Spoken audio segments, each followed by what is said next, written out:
Student my self Vijay Kumar Mishra. मैं आप लोगों को कक्षा 12 भौतिक विज्ञान हिंदी मीडियम में जो आज मैं आपको पढ़ा रहा हूं हिंदी मीडियम फिजिक्स में, तो चैप्टर चल रहा है विद्युत चुंबकीय प्रेरण। और बहुत ही महत्वपूर्ण आज जो मैं आपको बता रहा हूं हेडिंग वो है, आज हम लोग फैराडे के नियम की व्युत्पत्ति करेंगे। फैराडे के नियम की, क्योंकि फैराडे का नियम आपने जाना है और उसी नियम की व्युत्पत्ति करेंगे। कैसे? लॉरेंज बल के आधार पर, लॉरेंज बल के आधार पर विद्युत चुंबकीय प्रेरण, विद्युत चुंबकीय प्रेरण की व्याख्या। तो होता क्या है मैं आपको बता दूं। सबसे पहले आप समझ लीजिए कि एक स्थिर ऐसे क्षण है, ये कैसी है? आयताकार है, नाम है MnOl, और इसमें ये सब चुंबकीय क्षेत्र है और इस चुंबकीय क्षेत्र में ये क्षण स्थिर रखी हुई है, फ्रेम है, और इस पे एक ये चालक क्षण है JK, जिसको दाहिनी ओर V वेग से चलाया जाता है। ठीक है, तो अब होता क्या है कि देखिए, जैसे मैं आपको पहले ही बता चुका हूं, आपने पहले पिछले हेडिंग में भी देखा था, एक हमने हेडिंग पढ़ी थी चालक के सिरों के बीच प्रेरित विभवांतर। तो उस हेडिंग में मैंने आपको बताया था कि जो इलेक्ट्रॉन होते उन पर के सिरे की ओर चुंबकीय बल लगता है। तो इलेक्ट्रॉन पर चूंकि के सिरे की ओर चुंबकीय बल लगता है, तो ऐसी कंडीशन में इलेक्ट्रॉन जो है वो JKONJ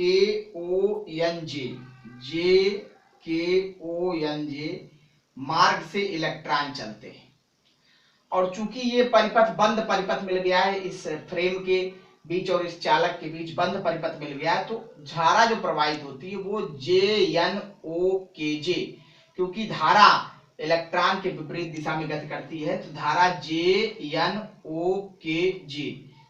JNOKJ मार्ग से प्रवाहित होगी धारा। एक बात। दूसरी बात आप ये समझ लीजिए कि जैसे जैसे ये दाहिनी ओर को बढ़ता है, तो ऐसे ऐसे यहाँ पर जो चुंबकीय फ्लक्स होता है, इससे संबद्ध चुंबकीय फ्लक्स क्षण के इस फ्रेम पर फिसलने पर चुंबकीय फ्लक्स भी बढ़ता जाता है। ठीक है, तो यदि ये एक नई स्थिति है J', तो इससे फैराडे के नियम की एक बात स्पष्ट होती है कि जब तक चुंबकीय फ्लक्स में परिवर्तन होता है तभी तक धारा, प्रेरित धारा बहती रहती है। तो जो प्रेरित धारा यहाँ पर बह रही है वो JNOKJ मार्ग से है, और ये तभी तक बहेगी जब तक कि ये क्षण को हम इस फ्रेम के ऊपर दाहिनी ओर को विस्थापित करेंगे। ठीक, तो ये बात हो गई। अब दूसरी बात ये हो गई कि जब कोई ये चालक क्षण है JK और ये चुंबकीय क्षेत्र में चलाई जाती है, तो उस चालक क्षण पर आपको मालूम है, यदि धारा जो है स्मॉल I बह रही है, तो चालक क्षण पर क्या होता है कि एक बल लगता है। आप सभी लोग को मालूम है, मैंने बताया कि चुंबकीय क्षेत्र में चालक पर लगने वाला बल F बराबर ILB sin थीटा। लेकिन यहाँ पर जो चालक है उसकी लंबाई और चुंबकीय क्षेत्र लंबवत नीचे की ओर है, तो जो बल लगेगा चालक पर चुंबकीय क्षेत्र में, वो चालक पर लगने वाला बल हो जाएगा क्या? F = ILB। ILB sin theta होता है, लेकिन चुंबकीय क्षेत्र के कैसे रखा हो? चालक जो है चुंबकीय क्षेत्र की दिशा के लंबवत रखा है, इसलिए sin थीटा नहीं लिख के sin 90 बराबर 1 कर दिया गया, क्योंकि जो चुंबकीय क्षेत्र है वो लंबवत नीचे की ओर है। तो यदि चालक की लंबाई और चुंबकीय क्षेत्र के बीच लंबवत कोण बन रहा है, तो उस समय ILB ये लगेगा। अब ये आपको मालूम है फ्लेमिंग के बाएं हाथ के नियम से ये बल लगेगा किधर की ओर? ये बल इस तरफ को लगेगा। जो बल लग रहा है वो बल इस तरफ को लगेगा, और इस बल का नाम जो आप दे रहे हैं F' कर लीजिए, F' बराबर ILB। तो ये बल है चालक पर चुंबकीय क्षेत्र में लगने वाला बल। लेकिन आपको चालक को दाईं ओर विस्थापित करना है, तो ऐसा करने के लिए आपको क्या करना पड़ेगा? आपको दाईं ओर चालक को विस्थापित करने के लिए आपको करना पड़ेगा कि आपको इतना ही बल आपको F' के विपरीत लगाना पड़ेगा। तो जो बल आप लगाएंगे वो F है।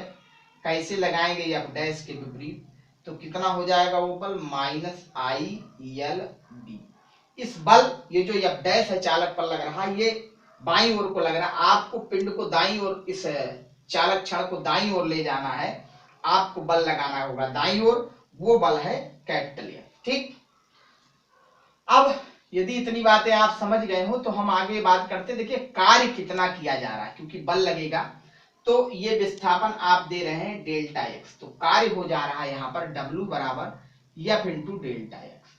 तो F का मान हो जाएगा, भाई बल लगाएंगे तो कार्य कर रहे हैं विस्थापित करने में चालक क्षण को, तो -ILB डेल्टा x W बराबर। अब एक बात समझिए, यहाँ पर जो डेल्टा x है वो विस्थापन है। मान लीजिए कि डेल्टा t समय अंतराल में ये क्षण JK जो है वो इस स्थिति से इस स्थिति में पहुंच चुकी है, J डैश यहां से विस्थापित होकर यहां पर पहुंच चुकी है। कितने समय अंतराल में? डेल्टा t समय अंतराल में। तो आपको मालूम है वेग इसका स्मॉल v है, तो डेल्टा x बराबर होता v इंटू डेल्टा t, दूरी बराबर चाल गुणे समय। तो इस डेल्टा x की जगह आप लिख सकते हैं क्या? -ILB और v गुणे डेल्टा t, ये आ गया कार्य। ठीक, अब कार्य के बाद यदि हम आगे बात करते हैं तो हमको विद्युत वाहक बल तक जाना है। आपको मालूम है कि जो किसी भी वैद्युत परिपथ में एकांक आवेश को प्रवाहित करने में किया गया कार्य ही विद्युत वाहक बल कहलाता है। तो ये बहुत पहले मैं आपको बता चुका हूं, विद्युत वाहक बल की परिभाषा E = W/Q, बहुत पहले की बात है ये। तो इसमें यदि हम देखते हैं तो यहां से, और Q = क्या होता है जो आपको लिखना है यहां पर, तो Q = आप लिख सकते हैं I इंटू डेल्टा टी, ये E = तो अब क्या करना है भाई, हमको Q की वैल्यू जो I इंटू डेल्टा टी है उसकी जगह हम क्या लिख सकते हैं? हम लिख सकते हैं Q उसकी जगह। तो यहाँ W बराबर लिख दें -QLBV। ठीक है, समझ रहे हैं बात को?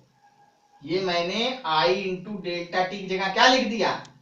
ये Q का मान है I इंटू डेल्टा टी। अब क्या करना है? अब आप विद्युत वाहक बल के इस सूत्र में रखिए मान W/Q में W - QLBV और Q से Q कैंसिल हो गया, E का मान आ गया -BVL, ये E का मान है। ठीक है बच्चों, अब E का मान इसको आपको ध्यान में रखना है, -VVL आया, यही आया था, आपको याद होगा जो हम लोग चालक के सिरों के बीच आरोपित विभवांतर का डेरिवेशन कर रहे तब भी यही आया था। एक बात। अब दूसरी बात देखिए, क्षण जब यहां से यहां पहुंच गई, चूंकि इसकी लंबाई स्मॉल l है, तो कितना विस्थापन हुआ क्षेत्रफल में? जैसे मान लीजिए ये एक क्षेत्रफल है, एक क्षेत्रफल ये, तो क्षेत्रफल में विस्थापन कैसे पता करेंगे? क्षेत्रफल में विस्थापन ये पूरे बड़े वाले में से, ये बड़ा वाला पूरा क्षेत्रफल है, इसमें से आप इस क्षेत्रफल को निकाल दीजिए, तो ये हिस्सा आपका बचेगा, ये हिस्सा, और ये हिस्सा कितना होगा? ये हिस्सा आयताकार बचेगा, और आयत का जो क्षेत्रफल होता है वो होता है लंबाई गुणे चौड़ाई। लंबाई L है और चौड़ाई जो विस्थापन के तौर पे है वो डेल्टा x है। तो ऐसी कंडीशन में बच्चों आप यदि हम बात करें तो ये पहला समीकरण हो गया।